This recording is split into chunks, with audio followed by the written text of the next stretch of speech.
Assalamualaikum warahmatullahi wabarakatuh. Hai teman-teman, saya Cantika Dian Edi Putri dari kelompok 1 yang beranggotakan Fauki, Cynthia, dan Eva. Kami akan mempresentasikan hasil diskusi kami tentang hakikat manusia dan unsur-unsur manusia dengan dosen pengampu kami, Bapak Amin Nurbaidi, Sarjana Agama, Magister Pendidikan Islam.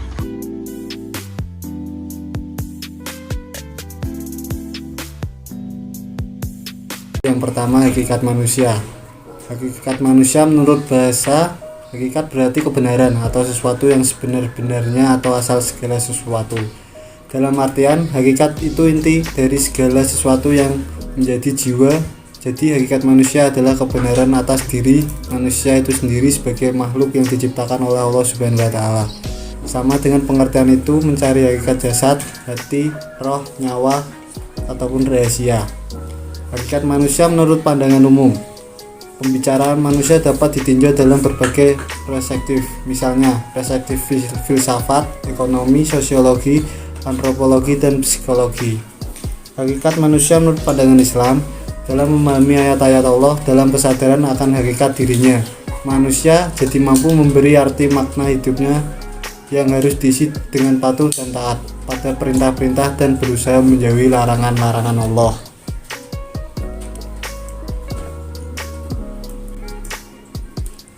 Persamaan dan perbedaan manusia dengan hewan.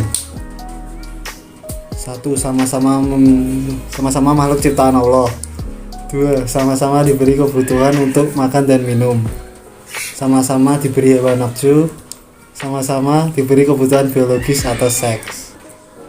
5. Sama-sama diberi penglihatan dan pendengaran. Perbedaan manusia dan hewan secara rohani.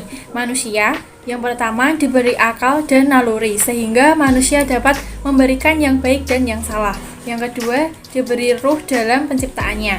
Jika hewan yang pertama tidak diberi akal, hanya diberi insting atau naluri sehingga tidak bisa membedakan yang baik dan yang benar. Yang kedua, tidak diberi ruh dan hanya diberi hidup saja. Perbedaan manusia dan hewan secara jasmani atau fisik. Manusia membutuhkan tempat tinggal, belajar, menggunakan pakaian, memiliki rasa malu, berbicara, tidak berbulu atau bagian tertentu. Jika hewan tidak membutuhkan atau hidup liar, tidak pernah belajar, tidak menggunakan pakaian, tidak menggunakan rasa malu, tidak bisa berbicara, dan berbulu banyak dan sangat lebat. Manusia dalam pandangan agama-agama dibedakan menjadi 4, yaitu Hindu, Nasrani, Buddha, dan Islam. Agama Hindu. Manusia di dunia ini ditakdirkan lahir menurut kasta-kasta tertentu dan seluruh kehidupannya diperintah oleh peraturan yang kaku, yaitu Brahma, Ksatria, kasta Waisya, kasta, dan kasta Sudra. Menurut golongan Hindu ortodoks, semua Hindu yang termasuk golongan keempat ini dan manusia lain yang tidak memeluk kepercayaan Hindu dianggap manusia yang untouchable, tidak boleh dipegang. Agama Buddha. Agama ini tidak memandang manusia pada kasta-kasta, tetapi prinsip doktrin agama ini meniadakan bagi manusia kesenangan dan kenikmatan hidup di duniawi. Tujuan hidup manusia dalam hal ini, roh harus mengalami rekarnasi, berarti perpindahan manusia dari satu tubuh ke lain tubuh dan hidup kembali. Agama yang ketiga yaitu Nasrani. Kepercayaan Nasrani menganggap bahwa manusia lahir ke dunia ini dengan dosa. Mereka mewarisi dosa dari Adam yang pernah durhaka. Karenanya, Yesus Kristus telah sengaja turun dari surga dan masuk ke dalam alam dunia untuk disalib sebagai tebusan terhadap dosa-dosa manusia. Karenanya, Yesus Kristus dianggap sebagai juru selamat. Keselamatan manusia hanyalah tergantung atas iman pada penyalipan Yesus.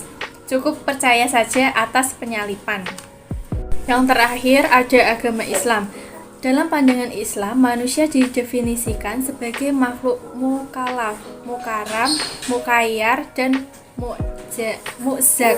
Manusia adalah manusia yang memiliki nilai-nilai dan sifat insaniah seperti dhaif atau lemah, jaula atau bodoh, fakir atau ketergantungan atau memerlukan, kafurah atau sangat mengingkari nikmat, syukur serta fujur dan takwa. Unsur-unsur yang ada pada diri manusia. Yang pertama ada fisik atau al-jasad. Fisik manusia meliputi anggota badan, organ-organ tubuh, dan sel-sel serta muatan tubuh manusia yang diciptakan Allah untuk keseimbangan. Yang kedua ada akal atau al-aql. Akal membutuhkan pemenuhan kebutuhan secara seimbang. Pemenuhan kebutuhan akal dilakukan dengan cara belajar dan mencari ilmu. Yang ketiga ada jiwa atau ar-ruh. Jiwa adalah faktor kunci pada manusia. Jika ia baik, maka baiklah diri manusia itu. Sebaliknya, jika ia buruk, maka buruklah seluruh diri manusia itu. Selanjutnya ada potensi dasar manusia. Allah menciptakan manusia dengan memberikan kelebihan dan keutamaan yang tidak diberikan kepada makhluk lainnya, sehingga ia dapat menunaikan tugas dan tanggung jawab dengan sempurna.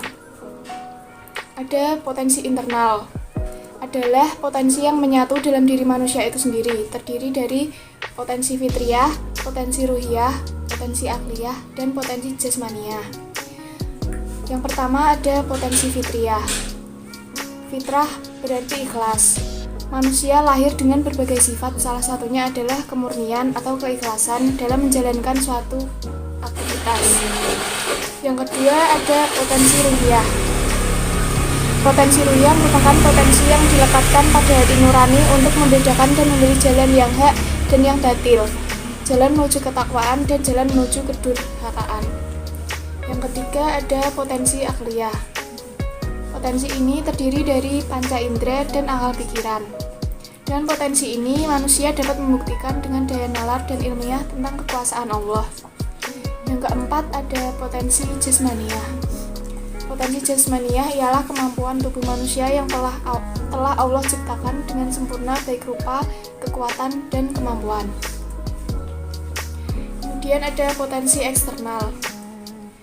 Di samping potensi internal yang melekat erat pada diri manusia, Allah juga sertakan potensi eksternal sebagai pengaruh dan pembimbing potensi-potensi internal itu agar berjalan sesuai kehendaknya.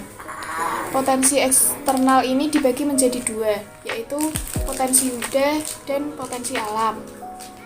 Potensi huda ialah petunjuk Allah yang mempertegas nilai kebenaran yang Allah turunkan kepada Rasul-Nya untuk membimbing umat manusia ke jalan yang lurus.